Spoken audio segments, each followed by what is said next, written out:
Hi, I wanted to do a video for Forex Beginners Academy and just tell you my journey. I started dabbling in Forex about 7 months ago. I bought some courses and spent a lot of money and just found that their information was bloated and full of uh, just too much information. I like how Forex Beginners Academy keeps it simple and to the point.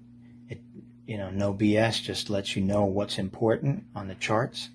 I Once I started training with them, I just couldn't stop looking at the videos and learning and doing what they were telling me to do, and it's just opened my eyes tremendously to a different way of looking at support and resistance, Fibonacci, trend lines and channels, especially risk management.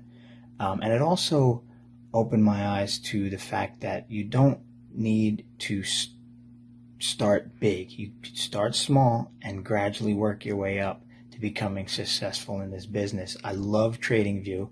I did have TradingView years ago, but then I kind of was like, I didn't really use it properly, and I just love that Said shows you the proper way to use it, and I love using it. Like he said, you're gonna love doing this, marking up your charts. I love it, and I